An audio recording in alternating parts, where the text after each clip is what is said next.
एक बार जब पापों के भार से पृथ्वी आक्रांतित हुई तो ब्रह्मा जी के पास जाकर के गौ रूप में पुकार की, पृथ्वी ने मेरे भार को हरण करो। उसी समय ब्रह्मा जी ने नेत्र बंद किए और भगवान से प्रार्थना की और भगवान की प्रेरणा ब्रह्मा जी को बनी। तो ब्रह्मा जी ने सबको कहा, वसुदेव ग्रहे साक्षात भगवान पुरुषः परः। वसुदेव जी महाराज के घर में साक्षात भगवान परम पुरुष का ही आगमन होने वाला है। जनिष्यते तत्प्रियार्थम संभवन्तु सुरस्त्रियः। अपनी प्रिया के सहित परमात्मा अवतार लेने वाले हैं। हम आप सब लोग भगवान की लीला में शामिल होने के लिए अलग अलग रूपों में सब लोग अवतार ले लो। देवताओं को ब्रह्मा जी ने कह दिया, सब देवता जहाँ तहाँ भगवान की लीला में शामिल होने के लिए अलग अलग रूपों में अवतार लेकर के आ गए। और सूत जी दर्शन कराते हैं। यहाँ प्रारंभ की मथुरा की कथा। मथुरा जो भगवान की स्वधाम है, उस मथुरा में आज उग्रसेन नाम के राजा राज्य करते हैं। इनका पुत्र हुआ कंस।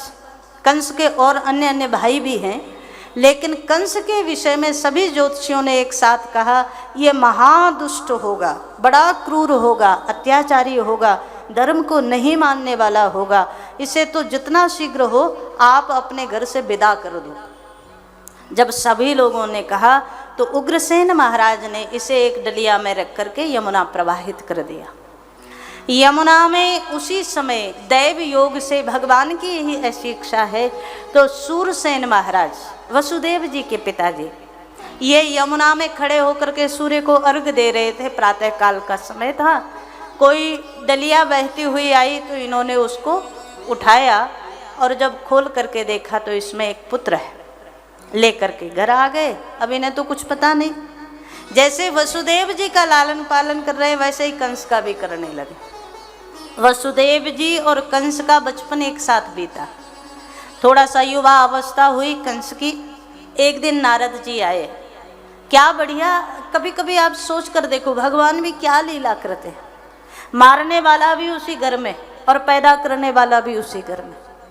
सूरसेन के यहाँ कंस भी बड़ा हो रहा है और वसुदेव जी बड़े हो रहे हैं। कंस किशोर अवस्था में आया तो एक दिन नारद जी आए और सारी कथा सुना करके चले गए। तू सूरसेन का बेटा नहीं है, उग्रसेन महाराज का बेटा है। कंस को बड़ा क्रोध आया, हमें पानी में बहा दिया, यमुना जी में बहा दिया, अब हम भी छोड़ेंगे नहीं किसी को। इसने जाकर शिव की आराधना की, शंकर जी से बड़े बड़े वरदान पाए, शक्तियाँ अर्जित की, लौट कर आया। बड़े बड़े मायावी असुरों को एकत्रित करके बहुत विशाल सेना बनाई। क्रोध में अपने पिता पर ही आक्रमण कर दिया, मथुरा पर, उग्रसेन महाराज पर।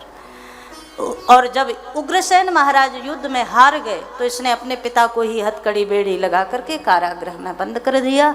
अपने आप सिंहासन पर बैठ गया, राजा बन गया। और महाराज, जब गलत हाथों में सत्ता चली जाए, जब गलत हाथों में अधिकार चले जाएं तो बड़ा मुश्किल होता है। प्रजा त्राहि त्राहि करने लगी, सब जगह धर्म को मिटाने लगा, ग्रंथों को जलाने लगा, गौ को ब्राह्मणों को मारने लगा। सब ने एक स्वर में परमात्मा को पुकारा। भगवान ने प्राकट्य की भूमिका इसी के घर से बना दी। एक दिन ये बैठा है, तभी इसके मस्तिष्क में एक विचार आया, बाकी तो मैंने सब कुछ पा लिया, सब कुछ कर लिया, अब एक अच्छा काम कर देता। क्या? मेरे चाचा की बेटी है, मेरी बहन है देवकी, उसका विवाह कर देता हूँ। किससे विवाह करूँ? तो वसुदेव जी स्मरण में आए। वसुदेव जी के घर सीधा, इसने पूछा नहीं कि आपको विवाह मंजूर है कि नहीं, पूछा थोड़ी, सीधा इसने लग्न पत्रिका भेज दी, मेरी बहन से तुम्हें विवाह करना है। अब इसका स्वभाव सबको पता है, वसुदेव जी के साथ तो बड़ा ही हुआ है, तो वसुदेव जी तो अच्छे से जानते हैं। वसुदेव जी ने स्वीकार कर लिया। देवकी के साथ वसुदेव जी का विवाह इसने बड़ी धूमधाम से किया। अच्छा, बहन का कन्यादान भी खुद कर रहा है। तो जितनी पब्लिक थी ना, जितने लोग थे, जितने आम लोग थे, उन सब लोगों ने देखा, जनसाधारण ने सबके मन में भाव बदलने लगा। हम तो इसे बड़ा क्रूर मानते थे, पर ये दिल का अच्छा है, लोगों के मन में आने लगा। और थोड़ा थोड़ा भाव बदला तो कंस को लगा ये तो बहुत बढ़िया बात है, अभी थोड़ा अभिनय किया है तो लोग मुझे अच्छा समझने लगे, थोड़ा और ज़्यादा अभिनय करूं तो लोग तो मुझे भगवान ही मानने लगेंगे। इसने कहा कि बहन तुझे विदा करने मैं ही जाऊंगा। सारथी को हटाया और रथ पर स्वयं सारथी बन करके बैठा।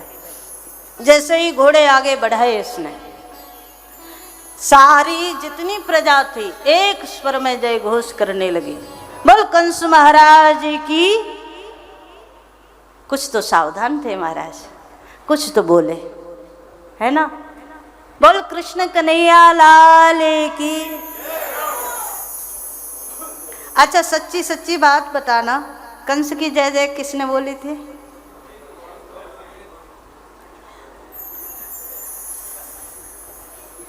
जो असावधान था उसने सबने बोली, है ना। जो सावधान हो गया, अच्छा ये भी थी, जो असावधान था। वैसे एक बात बताएं, ये स्वभाव में है। यहाँ महाराज जो साधारण लोग हैं ना, उनसे चाहे कृष्ण की जय बुलवा लो, चाहे कंस की बुलवा लो, सबकी बोल देते हैं, किसी की भी। आप देखो ना, चुनाव की जब रैलियां होती हैं कितने लोग होते हैं, और जिंदाबाद के नारे इतने लगवा लो महाराज, लेकिन कभी सोचा है किसके लिए बोल रहे हो? ऐसे ही आज सारी प्रजा जय घोष कर रही है कंस का। कंस तो बड़ा खुश हो गया, बहन को विदा करने के लिए स्वयं चला। देवताओं को ये अच्छा नहीं लगा, अरे ये महा दुष्ट महाक्रूर, और सारी देवता इसे, सारी प्रजा इसे अच्छा कहने लगी, सब लोग इसे अच्छा मानने लगेंगे, ये तो अच्छी बात नहीं। आज देवताओं ने भगवान से कहा महाराज कुछ करो। भगवान ने आकाशवाणी की। जैसे ही 2-4 कदम चला था उसी समय की घटना। पथि प्रग्रहिणम कंसमाभास्याः शरीरवाक् अस्यास्त्वामष्टमो गर्भो हंतायांग बहसे अबुध। अरे मूढ़ कंस, जिस बहन को विदा करने जा रहा है उसी बहन की 8वीं संतान तेरा काल होगी, तुझे मार देगी। जैसे ही आकाशवाणी को सुना, एक क्षण नहीं लगा। अभी कितना प्रेम दिखा रहा था बहन के लिए, इतना इतना प्रेम दिखा रहा था, अब इसका प्रेम सब चला गया। रथ से नीचे कूदा और तुरंत आगे बढ़ कर के बहन देवकी के केश बालों को पकड़ा और जमीन पर गिरा दिया।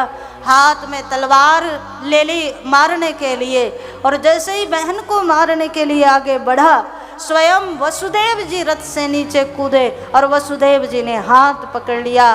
भगिनीम हंतुम आरब्ध खड्ग पाणी कचे ग्रहीत। बालों को पकड़ करके बहन को मारने वाला था। जिस बहन का अभी अभी कन्यादान किया है उसी बहन को मारने वाला था। वसुदेव जी ने कहा कि क्या कर रहा है कंस? ऐसा तवानुजा बाला कृपणा पुत्र को उपमा। ये तेरी छोटी बहन है, और छोटी बहन तो बेटी के बराबर होती। अभी अभी तूने कन्यादान किया है, उसी को मारने चला है। कंस ने क्रोध में भर करके कहा वसुदेव जी को, आपको सुनाई नहीं दिया आकाशवाणी ने क्या कहा?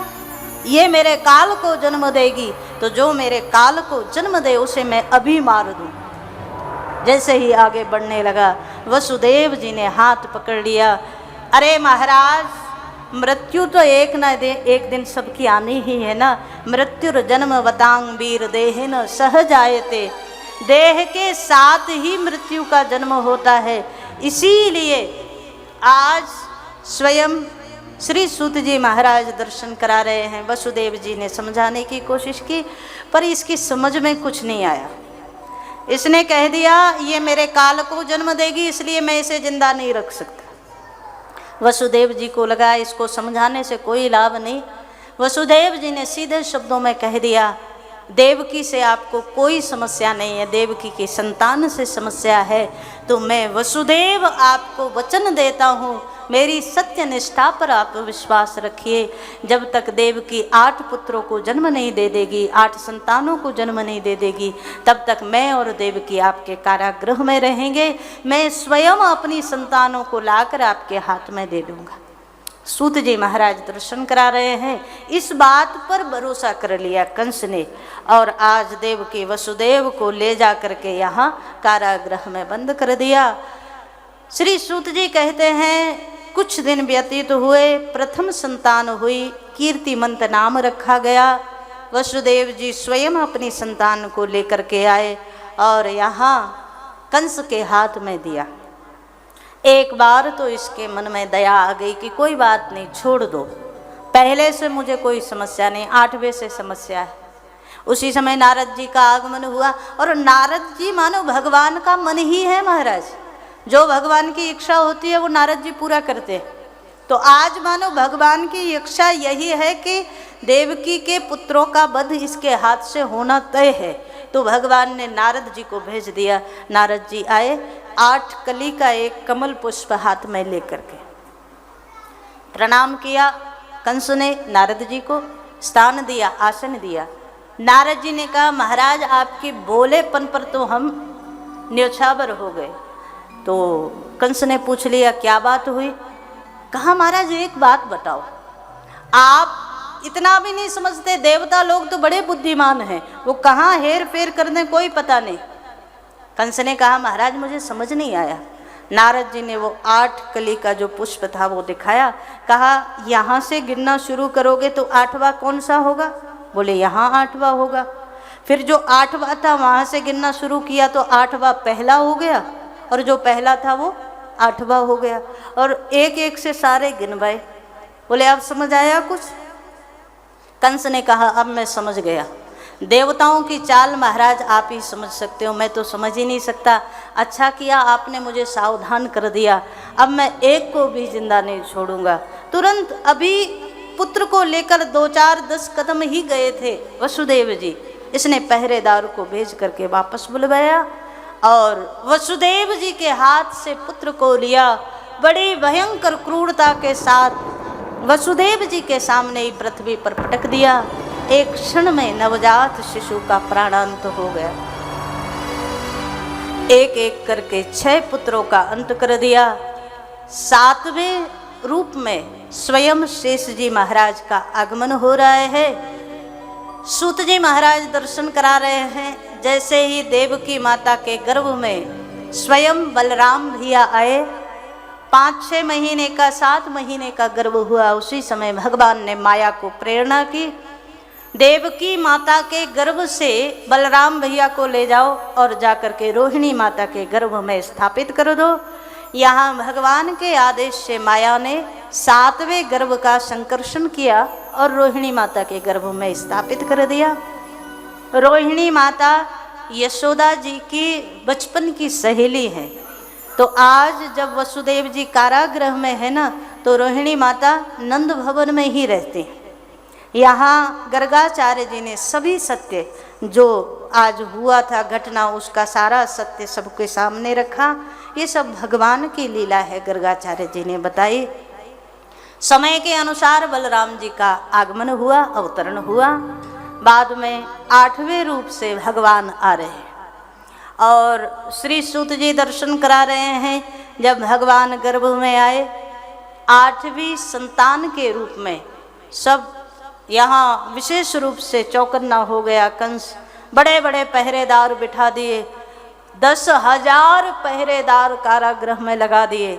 और महाराज भगवान का अवतरण होने वाला है तो 7-7 कोठरियों के अंदर बंद किया, बड़े बड़े ताले लगा दिए और सारे पहरेदारों को कह दिया दिन रात जाग करके पहरा देना, 8वां आने वाला है, मेरा काल आने वाला है। समय व्यतीत होने लगा। एक दिन सब देवता आए हैं और देवता भगवान की सुंदर स्तुति गा रहे हैं।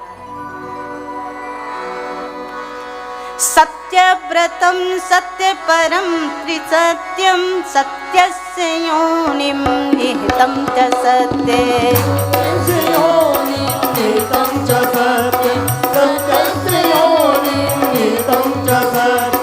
सत्यस्य सत्यमृत सत्यनेत्रं सत्यात्मकं त्वां शरणं प्रपन्ना सत्यात्मकं त्वां शरणं प्रपन्ना सत्यात्मकं त्वां शरणं प्रपन्ना।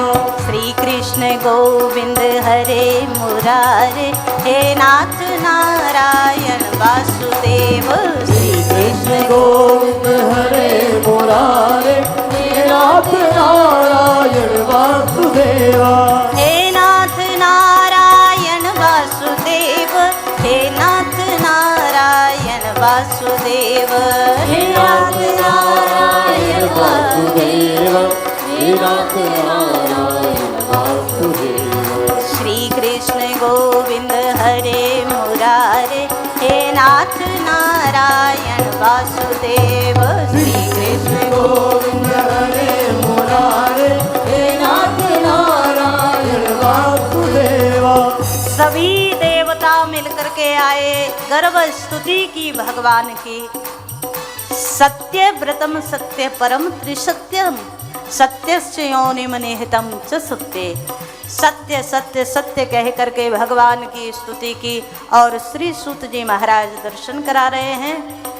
बाद में माता देवकी से कह दिया, आपको भयभीत होने की बिल्कुल जरूरत नहीं है। आपके गर्भ में जो हैं वो तो सारी दुनिया को अभय देने वाले हैं, आपको कंस से भय करने की कोई आवश्यकता नहीं है। माता को आश्वस्त करके देवता लोग सब चले गए। उसी समय की घटना देखो, यहाँ भगवान गर्भस्थ हुए हैं और भगवान के प्राकट्य का अवसर निकट है। उसी समय एक लीला और चल रही है गोकुल में। यहाँ नंद जी महाराज का चौथेपन की अवस्था आ गई, लेकिन घर में कोई संतान नहीं है। एक दिन नंद जी ने बड़े बड़े ब्राह्मणों को आमंत्रित किया। सांडिल्य इत्यादि सब ब्राह्मण देवता आए। बड़े सुंदर भाव से नंद रानी यशोदा और नंद जी महाराज ने सेवा की ब्राह्मणों की। बाद में चरणों में प्रणाम किया। गुरुदेव सांडिल्य जी के मुख से आशीर्वाद निकला, नंद जी पुत्रवान भव। जैसे ही सुना पुत्रवान भव, सुनंद जी तो आनंदित हो गए। महाराज बुढ़ापा तो आने को है, अभी तक तो घर में कोई संतान आई नहीं है, लेकिन आपके मुख से वाणी निकली है तो पूरी जरूर होगी। क्या करना चाहिए? तो आज गुरुदेव ने कह दिया, सांडिल्य भगवान ने, कि कोई चिंता की बात नहीं है, आज से हम यहीं रुके हैं। जब तक आपके घर में संतान नहीं हो जाएगी तब तक हम जाने वाले ही नहीं। आपके घर में संतान हो उसी के लिए हम भजन करेंगे। हजारों ब्राह्मणों को, शिष्यों को लेकर के गुरुदेव यहाँ भजन पर बैठे। और महाराज जैसे ही भगवान देवकी माता के गर्भ में गए, यहाँ माया को कहा कि आप चली जाइए यशोदा माता के गर्भ में। जैसे ही हम वहाँ प्रकट होंगे, हम वहाँ से भाग करके रात्रि में ही आ जाएंगे। आपको लेकर के वसुदेव जी चले जाएंगे और बाद में सब लीला उनको समझा दी, ऐसे ऐसे आपको करना है। तो महाराज ब्राह्मणों का, गुरुदेव का आशीर्वाद आज फलित हुआ। नंद रानी यशोदा आज गर्भवती हुई और भगवान की साक्षात माया ही आज गर्भ में है। नंद रानी यशोदा के सूत जी महाराज दर्शन करा रहे हैं। समय व्यतीत होने लगा। जैसे ही ब्राह्मणों को पता चला कि हमारा भजन फलित होने लगा, सो ब्राह्मण लोग बड़े आनंदित हो गए और ज़्यादा आनंद से भजन करने लगे। नित्य ब्राह्मण भोज होते हैं, नित्य गौ की सेवा होती है, नित्य संतों की सेवा होती है। और नंदरानी यशोदा और स्वयं नंद जी महाराज दोनों बड़े भाव से सेवा कर रहे हैं। धीरे धीरे समय व्यतीत हुआ।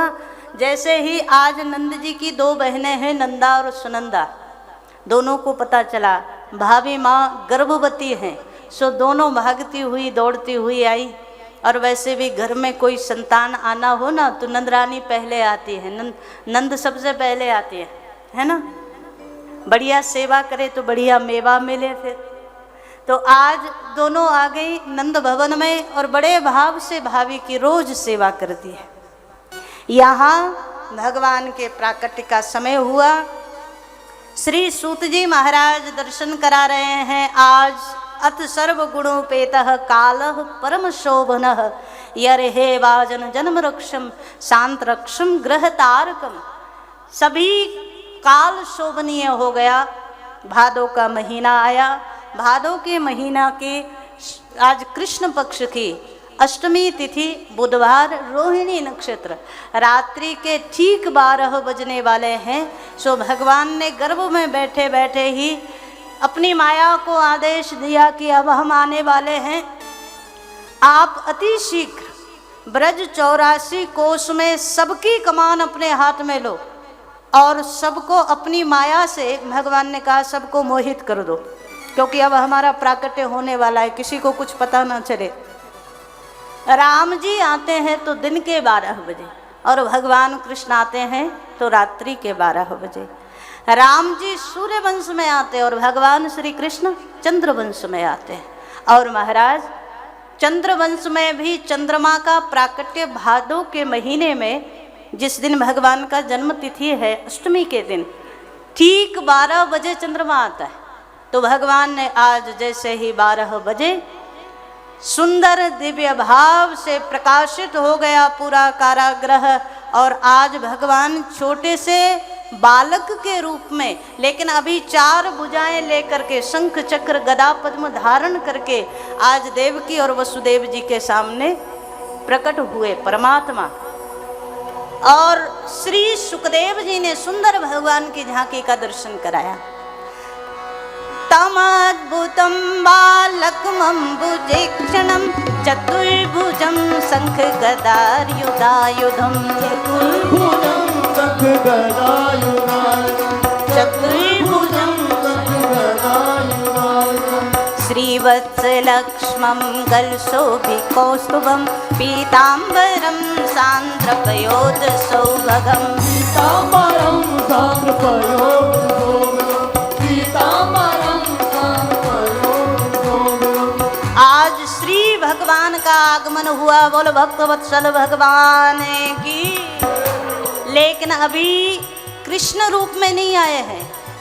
तमद्भुतम बालकमम्बुजेक्षणम, बालक के रूप में आए हैं। चतुर्भुजम शंख गदार युधायुधम, शंख चक्र गदा पद्म धारण करके आए। पीतांबर फहरा रहे कंधे पर और दिव्य छटा परमात्मा की हो रही है। वसुदेव जी महाराज की दृष्टि पड़ी, सो वसुदेव जी ने सबसे पहले भगवान श्री दिव्य चतुर्भुज रूपधारी उस बालक को प्रणाम किया और बड़े दिव्य भाव से वसुदेव जी ने स्तुति गाई। बाद में देवकी मैया ने बड़ी सुंदर स्तुति गाई है परमात्मा की। विश्वं यदेतत् स्वतनो निशान्ते यथावकाशं पुरुषः परो भवान्,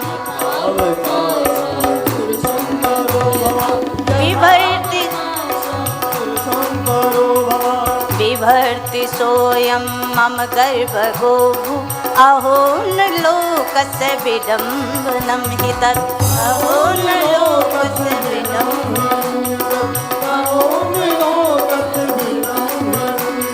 श्री कृष्ण गोविंद हरे मुरारे, हे नाथ नारायण वासुदेव।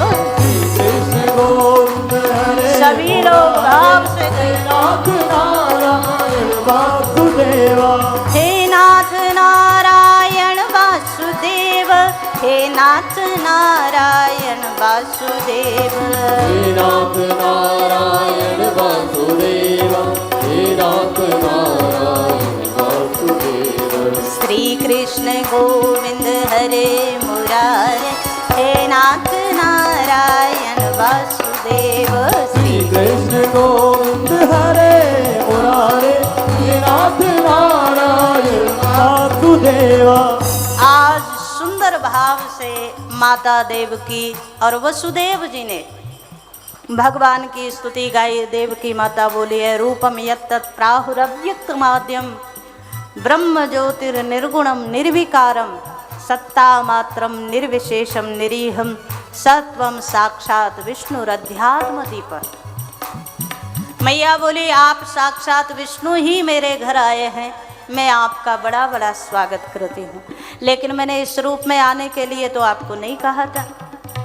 भगवान बोले, वो हमें पता है, आपने जिस रूप की कामना की थी अभी हम उस रूप में आएंगे, लेकिन पहले आपको आगे का कार्यक्रम बता दें क्या करना है। वसुदेव जी से कह दिया, जब हम छोटे से बालक बन जाएं, आप तुरंत हमें यहाँ से निकाल करके गोकुल में पहुँचा दो। वहाँ एक कन्या जो नंद रानी यशोदा ने जिसको जन्म दिया है उसे ला करके मामा कंस को दे देना, बाकी काम हम अपने आप कर लेंगे। वसुदेव जी बोले हाथ में हथकड़ी है, पाँव में बेड़ी हैं, 7 बड़े बड़े दरवाजे, उस पर बड़े बड़े ताले, 10,000 सैनिक यहाँ रक्षा में नियुक्त हैं, कैसे हम आपको लेकर जाएंगे।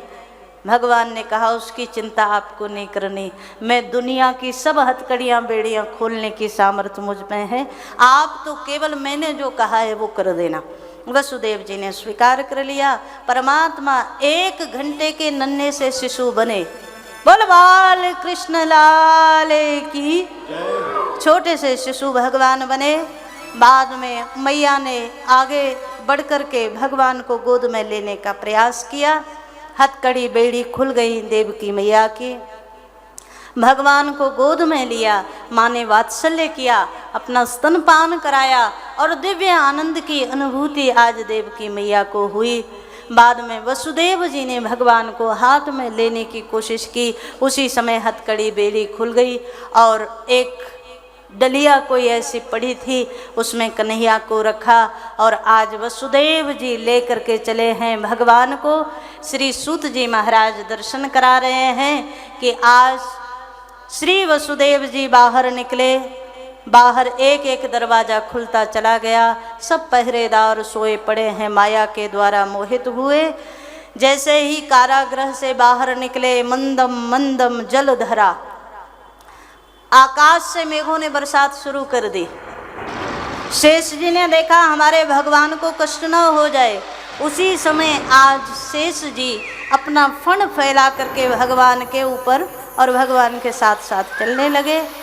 थोड़ा सा आगे पहुँचे तो महाराज यमुना जी बड़ी जोर से ऊपर की ओर बढ़ने लगी। जैसे जैसे यमुना में प्रवेश करते हैं वसुदेव जी, वैसे वैसे यमुना और तरंगे मारती हुई ऊपर उठने लगी। अब यमुना जी तो साक्षात भगवान की अष्टपटरानियों में एक है ना। तो अब सोचो, जो पत्नी जिसको पता चले हमारे पतिदेव जन्म लेकर सीधा हमारे घर आए तो वो तो खुश होगी ना। तो यमुना महारानी बोले हम तो दर्शन करेंगे चाहे कुछ भी हो। भगवान को लगा इन्हें दर्शन की पड़ी है। वहाँ हमारे पिताजी वसुदेव जी सिर पर रख करके ले जा रहे हैं भगवान को। तो अब जब वसुदेव जी पूरे डूबे तब भगवान नजर आए। सो धीरे धीरे यहाँ तक तो यमुना जी आई और यहाँ तक जब आई तो भगवान ने धीरे से चरण नीचे लटकाया और धीरे से एक चरण ऐसे मारा, थोड़ा बहुत शर्म कर लो, ससुर की दाढ़ी तक तो पहुँच गई, और क्या चाहिए। अरे हमारा दर्शन करना है तो अभी थोड़ा धैर्य रखो, आपके किनारे आकर के हम लीलाएं करेंगे, उस समय दर्शन करना। पर हमारे दर्शन के लिए ससुर जी का ध्यान ही नहीं दे रही। सो यमुना महारानी भगवान का चरण ही स्पर्श करके घुटने घुटने तक चली गई और मार्गम ददौ सिंधुरेव श्रियः पते। जैसे समुद्र ने भगवान श्री राम को मार्ग दिया था, वैसे ही आज यमुना महारानी ने वसुदेव जी को मार्ग दे दिया और वसुदेव जी भगवान को लेकर के आए। यहाँ नंद भवन में जब प्रवेश किया तो एक एक दरवाज़ा सब खुला पड़ा है। भवन में प्रवेश कर गए आज वसुदेव जी, सब सोए पड़े हैं। माया ने सबको सुला रखा है। तो नंदरानी के कक्ष में ही प्रवेश कर गए वसुदेव जी महाराज। यहाँ यशोदा जी ने एक छोटी सी बड़ी सुंदर सुकुमार कन्या को जन्म दिया है। वो कन्या बगल में लेटी है और यशोदा जी बड़ी गहरी नींद में सो रही हैं। दुनिया का पहला ये कथा होगी, पहली ये बात होगी कि कोई ऐसे पुत्र का पुत्री का जन्म हुआ हो कि माँ को ही पता ना हो। यहाँ यशोदा जी तो सो रही हैं और कन्या का जन्म हो गया। सूत जी महाराज दर्शन करा रहे हैं। वसुदेव जी ने आज कन्हैया को, कष्ट तो बड़ा हुआ लेकिन कन्हैया का आदेश था भगवान का, तो कन्हैया को यहाँ रखा, उस छोटी सी कन्या को लिया और वसुदेव जी पुनः वापस हुए। लौट करके आए तो एक एक दरवाज़ा बंद होता गया, सब ताले लग गए, हजारों पहरेदार सब जाग गए। और उसी समय की घटना, बड़ी जोर से इस कन्या ने रोना शुरू किया। भगवान प्रकट हुए थे तो रोए बिल्कुल नहीं थे। अच्छा, राम रूप में आए थे तो रोए थे? कहा महाराज सुन बचन सुजाना रोदन ठाना, वहाँ तो बड़ा रोए थे, पर यहाँ बिल्कुल नहीं रोए। किसी ने पूछा यहाँ क्यों नहीं रोए, यहाँ तो बालक बनकर, यहाँ भी तो शिशु रूप में आप आए हैं। भगवान बोले कि राम रूप में रोए थे तो सब लोग दौड़ दौड़ करके बड़ी बड़ी बधाई लेकर के आए। यहाँ रोते तो बधाई तो कोई नहीं लाता, कंस मामा जरूर आ जाता तलवार लेकर के। तो भगवान ने कहा समय परिस्थिति जैसी हो वैसा करना चाहिए, तो यहाँ बिल्कुल नहीं रोए। पर जैसे ही माया आई तो महाराज हथकड़ी बेड़ी सब लग गई और माया ने बड़ी जोर जोर से रोना शुरू किया। शोर हमेशा माया ही करती है महाराज।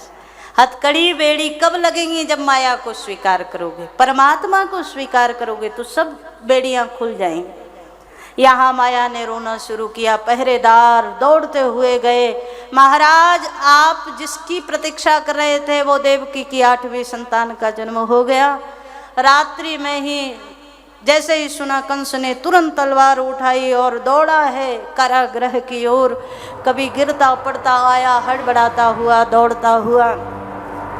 देवकी ने हाथ जोड़े, भैया ये बिटिया है, बेटी कब कहाँ किसको मारने वाली है, इसे छोड़ दो। आपने मेरी सब संतानों को मार दिया, एक बिटिया को तो जिंदा रहने दो। कंस ने कहा नहीं नहीं, मुझे बिल्कुल भरोसा नहीं है देवताओं पर, कभी हो सकता है इसका कोई बेटा हो जाए वो मार दे। तुरंत देवकी के हाथ से उस कन्या को खींच लिया और जैसे ही पृथ्वी पर पटकने के लिए हुआ उसी समय वो देवी बनकर के अष्टभुजा रूप में आकाश में उसने दर्शन दिया उस छोटी सी कन्या ने। और कंस को डांटते हुए कहा, अरे मूढ़ कंस, किम मया हत्या कंस, किम मया हत्या मंद जातः खलु तवांत कृतः यत्र क्ववा पूर्व शत्रुर्माहिंसी कृपणान वृथा। हम जैसे निरपराध बच्चों को तूने बड़ा मारा है, बड़ी हिंसा की है, लेकिन दुष्ट कंस तुझे क्या पता, तुझे मारने वाला तो कहीं अवतार लेकर आ चुका है। तूने बहुत कोशिश की लेकिन तो भी वो आ गया। श्री सूत जी दर्शन करा रहे हैं। यहाँ कंस पूछता रह गया कि बताकर तो जाओ कहाँ आया है, किसके घर में आया है। इसने कहा ये नहीं बताऊंगी, यत्र क्ववा, कहीं आया है, लेकिन ब्रज 84 कोस में है, इतना समझ ले। कंस यहाँ अपनी बहन से और वसुदेव जी से बार बार क्षमा याचना करता है। बहन मेरी कोई गलती नहीं है, देवता लोग ही झूठ बोले, इन्होंने ही कहा था कि 8वीं संतान मुझे मारेगी। आज देवकी वसुदेव को यहाँ से कारागृह से आज़ाद कर दिया, पर कंस के मन में वो भय लगातार चल रहा है कि मुझे मारने वाला कहीं पैदा हो गया।